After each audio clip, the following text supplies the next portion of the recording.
بسم اللہ الرحمن الرحیم۔ حضرت عبداللہ بن عمر رضی اللہ تعالیٰ عنہ سے روایت ہے کہ رسول اکرم صلی اللہ علیہ وسلم نے ارشاد فرمایا، جس شخص میں یہ 4 باتیں ہوں گی وہ خالص منافق ہے۔ جس شخص میں ان 4 باتوں میں سے ایک ہوگی اس میں نفاق کی ایک خصلت ہوگی،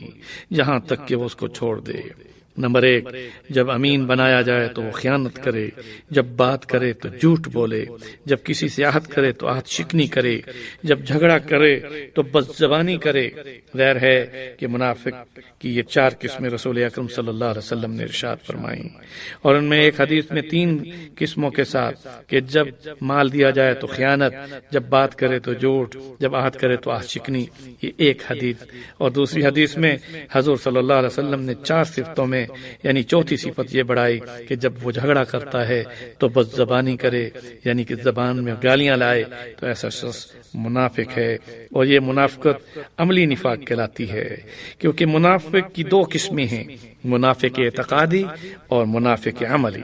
منافق اعتقادی وہ ہے کہ زبان سے اسلام کا اظہار کرتا ہے مگر اپنے دل میں کفر چھپائے ہوتا ہے۔ اس کی مثال عبداللہ بن ابی کی ہے، جو رسول اکرم صلی اللہ علیہ وسلم پر ایمان لانے کے بعد اپنے دل میں کفر کو چھپائے بیٹھا تھا، اور جس پر اللہ رب العزت نے قرآن پاک میں آیات نازل کی کہ یہ منافقین کی وہ جماعت جو زبان پر ایمان اور اسلام کی بات کرتی ہے اور دل میں کفر کو چھپائے بیٹھی ہے، ان کا انجام جہنم کے آخری درجے میں قہر عمیق میں عذاب کے ساتھ ہے۔ جبکہ نفاق عملی اس نفاق کو کہتے ہیں کہ جس میں ایمان اور عقیدے میں تو وہ درست ہوتا ہے، لیکن اس کے اعمال میں اور اس کے عمل میں جو خرابی ہے، اس سے مسلمان ہونے کے باوجود اس کی وہ خصلتیں منافقوں سے ملتی ہیں۔ اس لیے امانت میں بددیانتی ہو، بات میں جھوٹ ہو، عہد میں عہد شکنی ہو، جھگڑے پر گالی گلوچ ہو، یہ نفاق عملی کی خصلتیں ہیں۔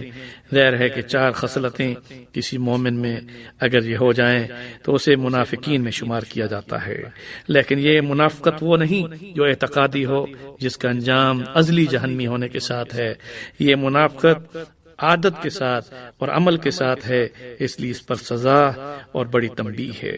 یہ بات ذہن نشین کیجئے کہ منافقت میں ان عادات اور علامتوں کا مومن کے اندر آنا ایک بہت بڑا خسارہ ہے، اس لیے مسلمان کو اس سے بچنے کی ضرورت ہے۔ تاہم اس مسلمان کو منافق قرار نہیں دیا جا سکتا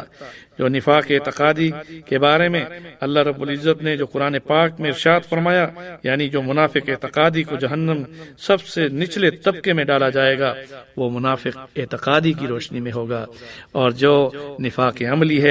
اس میں توبہ کی جائے، اپنے اعمال کو سدھارا جائے اور انسان مومنانہ صفتوں کو اختیار کر لے تو اللہ رب العزت اس کو صحیح سچا پکا مسلمان مومن بنا کر آخرت کی خیروں سے نوازیں گے۔ وما علینا الا البلاغ۔